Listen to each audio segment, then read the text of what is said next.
এয়া মাজুলীৰ ব্ৰহ্মপুত্ৰ চাপৰি। কেতিয়াও অসমবাসীয়ে নেদেখা মাজুলীৰ এটি দৃশ্য দেখুৱাম আজি।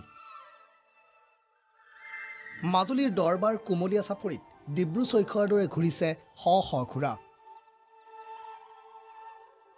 পিছে এই চাপৰিটোলৈ ক'ৰ পৰা কেনেকৈ আহিল ইমান ঘোঁৰা? এই কথা জানিবলৈ আমি ঘূৰি যাব লাগিব আজিৰ পৰা ২০ বছৰ পূৰ্বে।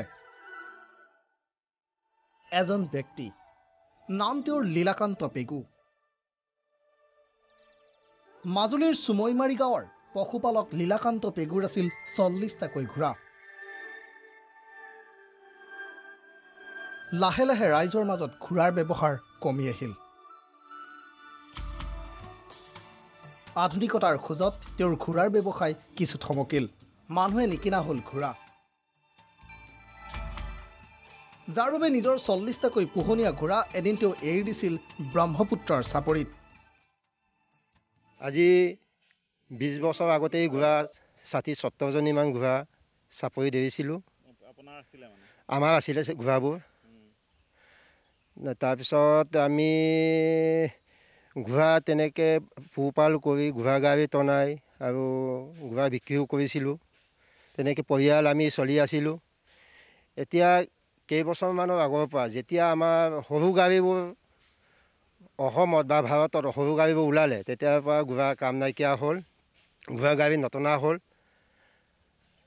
সেইকাৰণে বিক্ৰী বাক্ৰা নাইকিয়াৰ কাৰণে ঘোঁৰাবোৰ আমি চাপৰিলৈ এৰি দিলোঁ। আৰু তাৰপিছত আজিৰ এই দৃশ্য।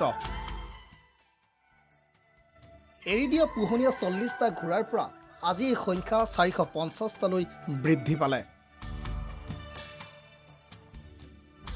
এই খবৰে আনিছে অসমৰ পৰ্যটন ক্ষেত্ৰলৈ আন এক সম্ভাৱনা।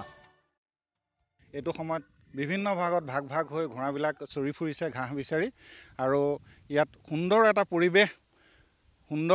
এই পৰিৱেশত পৰ্যটকসকলক বিশেষ আকৰ্ষিত কৰিব ঘোঁৰাৰ জাকে। আৰু নানান তৰহৰ ইয়াত চৰাই চিৰিকটি, ম'হ আছে, এইফালে চৰি আছে, ম'হৰ খুঁটি আছে, সুন্দৰ পৰিৱেশ। আৰু এই পৰিৱেশে লাহে লাহে পৰ্যটকসকলক মাজুলীৰ চাপৰিলৈ আকৰ্ষিত কৰিব বুলি মোৰ মনত বিশ্বাস আছে। বিনন্দীয় প্ৰকৃতিৰ এই ৰূপে সত্ৰনগৰী মাজুলীৰ চাপৰিক দিছে অন্য এক মাত্ৰা। লগতে মাজুলীবাসীৰ ধন্যবাদৰ পাত্ৰও হৈছে লীলাকান্ত পেগু। মাজুলীৰ পৰা মিতু খাটনিয়াৰ NKTV।